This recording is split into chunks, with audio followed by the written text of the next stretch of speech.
What's up, Smite fans? Trelly here, and I'm here to show you everything you need to know about getting your first Conquest win in SMITE 2. Let's go. So let's talk about the Conquest map itself. When you spawn in, you and your team will be on one side, while the enemy team, of course, will spawn on the other side. The map consists of 3 lanes running the length of the map, from one base to the other, and a network of twisting and intertwining pathways in between the lanes called the jungle. In each lane, there are 3 structures that help to protect each side's base. Every lane has 2 towers, which, when destroyed, give your team experience and gold, as well as a structure at the entrance of the base called the Phoenix. Be careful though, these structures will defend themselves and can deal a lot of damage. Phoenixes are stronger than towers, and once destroyed, will respawn again after a certain amount of time. After your team has destroyed at least one lane's Phoenix, you can attack the enemy's Titan. If you defeat the enemy's Titan, you win the game. Simple as that.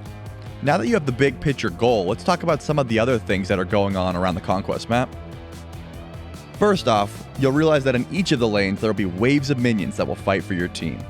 Your minions can be a great help when it comes to destroying towers and Phoenixes, while killing the enemy minions will grant you experience and gold. If you are a laner, this will be your primary way of getting experience and gold. There are also several objectives around the map, some small and some big, that can help your team get stronger in order to win the game. Each lane has a gold cache that, when captured, grants your team a small boost in gold.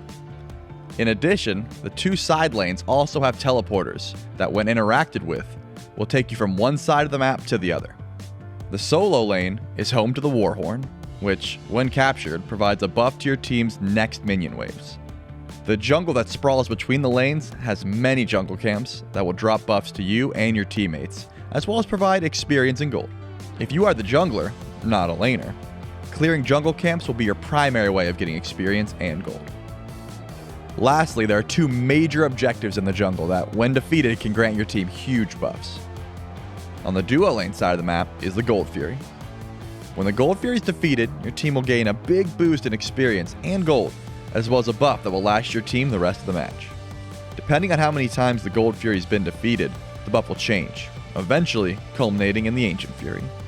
If your team defeats the Ancient Fury, it turns off enemy structures, such as towers and Phoenixes, and leaves them completely defenseless. On the solo side of the map is the Fire Giant. The Fire Giant, once defeated, grants your team a massive buff to power and health regeneration, giving your team the edge in any fights for the next several minutes.